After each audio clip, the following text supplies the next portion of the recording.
profiter du temps que j'ai actuellement pour terminer la vidéo de mon franc CFA. Bonsoir à tout le monde. Voilà, donc comme je le disais, je vais achever la vidéo là. J'étais en train de faire une partie avant-hier ou hier. J'ai déjà mis ça, donc ceux qui n'ont pas suivi, ils peuvent aller sur ma chaîne pour voir ce que j'ai publié. J'étais en train d'expliquer un peu les aspects négatifs du franc CFA sur les 14 pays qui utilisent présentement. Donc j'avais déjà donné les 14 pays et puis j'avais montré que j'avais parlé des deux banques centrales qui géraient le franc CFA dans ces 14 pays. J'avais parlé de la BCAO et puis de la BAC. On avait dit comme ça, j'ai fait un résumé sur ce qu'on avait dit. On avait dit comme ça que dans ces deux banques centrales, il y avait des Français qui étaient au sein. Et ces Français-là avaient ce qu'on appelait le droit de veto, voilà, qui leur permettait de s'opposer à certaines décisions qui étaient prises concernant le franc CFA et qui n'arrangeaient pas la France. Voilà, donc si ceux-là s'opposaient, les décisions prises pouvaient être annulées parce que ces Français n'étaient pas d'accord, dû au fait qu'ils possèdent ce qu'on appelle le droit de veto. Donc on avait dit ça. On avait aussi parlé des principes. On avait dit qu'il y avait 4 principes. Voilà, les principes. On avait parlé de la convertibilité de la monnaie, la convertibilité garantie de la monnaie, illimitée garantie de la monnaie. Voilà, c'était ce qui voulait dire que, ce qui sous-entendait que, quel que soit le montant du franc CFA que les pays africains qui utilisent le franc CFA allaient envoyer au niveau du trésor français, la France allait échanger en devises. Voilà, quand je parle de devises, je parle de toute autre monnaie qui n'est pas le franc CFA. Voilà, parce qu'on parle de devises, on dit devises lorsque on fait face à une monnaie qui n'est pas la nôtre. Voilà, toute monnaie qui est différente de ce que tu possèdes est appelée devise.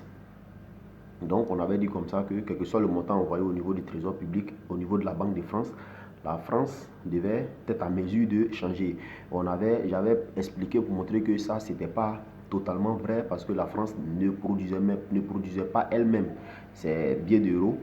Donc elle ne pouvait pas donner en quantité suffisante. Et puis, c'était pas aussi extraordinaire pour nous parce que la quantité de billets de francs CFA en circulation dans ces 14 pays, la France est bel et bien informée du nombre de billets parce que la machine se trouve chez eux.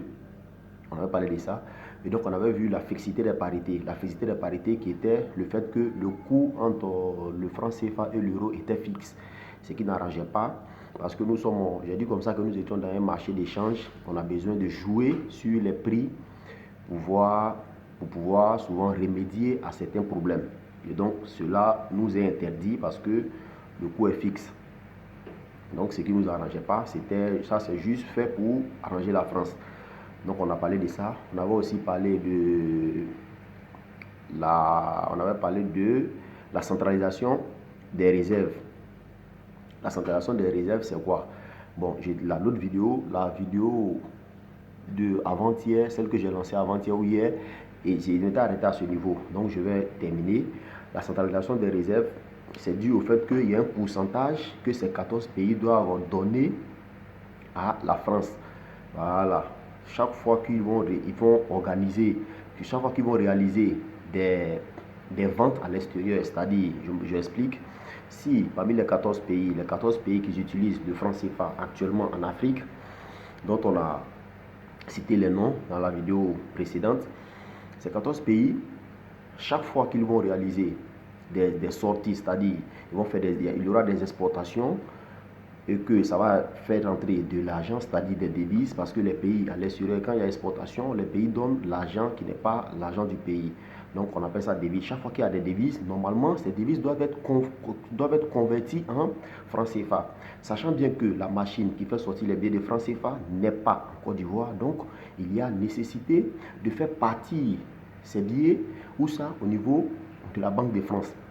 Et donc, La centralisation des réserves, ça consiste à cela. Il faut que la France a imposé un montant depuis d'abord avant 1973, lorsque ces 14 pays, c'est-à-dire bon, c'était plus que 14 pays, lorsque les pays qui utilisaient le franc CFA avaient des réserves, ils envoyaient la totalité de l'argent qu'ils ont gagné, c'est-à-dire la totalité de la somme qu'ils ont en devise au niveau de la Banque de France. Et parce que c'était que on était colonisés, ces pays étaient colonisés par la France, donc il n'y avait pas de reproche à faire. Et de 1973, après 1973, il y a eu ce qu'on appelle, de 1973 en 2005, il y a eu 65% du montant qu'on verse au niveau de la Banque de France. Et maintenant, de 2005 à nos jours, il y a 50%. Bon, je vais expliquer avec des thèmes un peu pas trop compliqués pour que tout le monde puisse comprendre. Je donne un exemple. Si je prends un exemple avec la Côte d'Ivoire, si en 2018 ou en 2019, la Côte d'Ivoire vend 2 milliards de francs CFA ou 2 milliards d'euros à l'extérieur, bon, 2 milliards d'une monnaie quelconque à l'extérieur.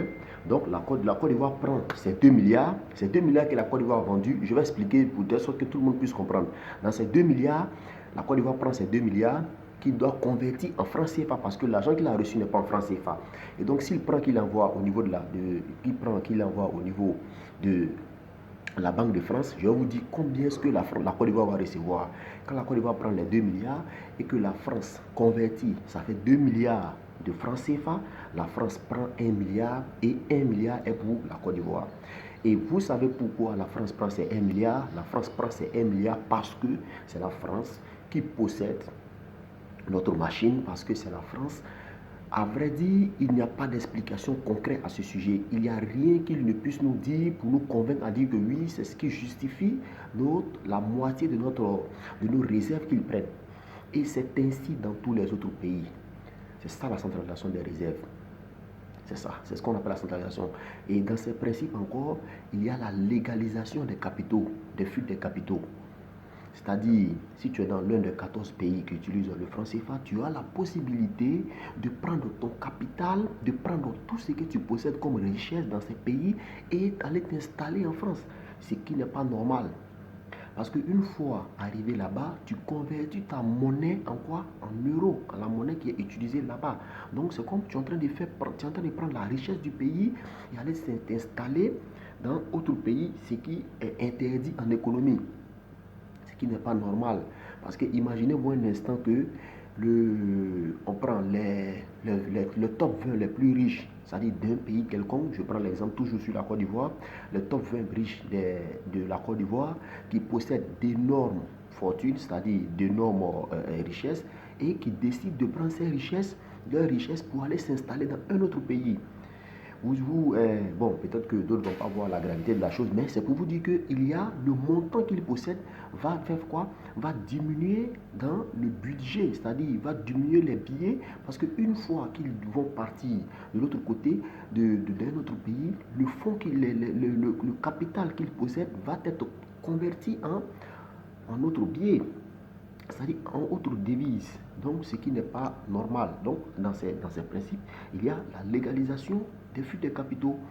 Donc, en conclusion, d'abord, je vais récapituler pour que tout le monde puisse comprendre.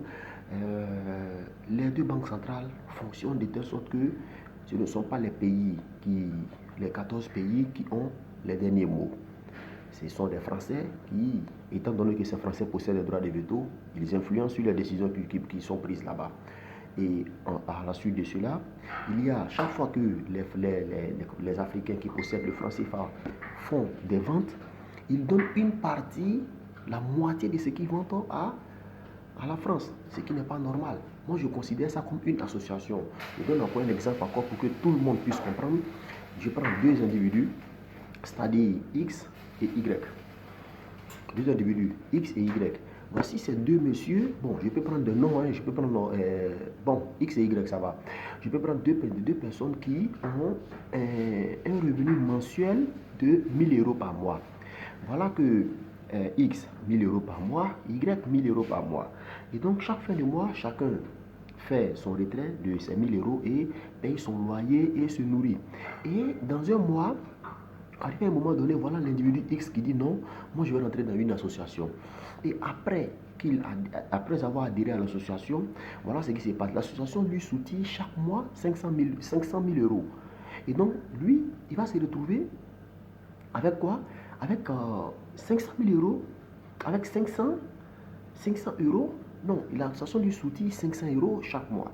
Et donc, après calcul, quand il retire ses 1000 euros, il donne 500 euros à l'association. Il ne lui reste que 500 euros. Alors que l'individu Y a toujours ses 1000 euros. Il paye sa maison, il se nourrit. Et après avoir payé l'association, l'individu X, ses 500 euros ne le suffisent plus. Et donc, il va changer de maison, il va changer de quartier. Il va dans un quartier un peu précaire, un quartier où le loyer est moins coûteux. Et donc, sa situation de vie s'est dépréciée, si on peut le dire. Et c'est de cette même. Et c'est la suite. Cet exemple se rapporte au cas des pays qui utilisent le franc CFA. Étant donné que nous, après nos ventes qui sont effectuées, nous avons une moitié de notre somme que nous prenons, que nous donnons à la France, c'est comme. Tandis que les autres pays, c'est-à-dire le Ghana et autres, qui ont leur propre monnaie, le Nigeria, qui ont leur propre monnaie, qu'est-ce qu'ils font? Ils n'ont pas donné la moitié de leur somme à quelqu'un. Et donc, l'argent qu'ils possèdent leur appartient. Ils font ce qu'ils font avec, alors que nous, on a à payer une caution. S'il me fait comprendre.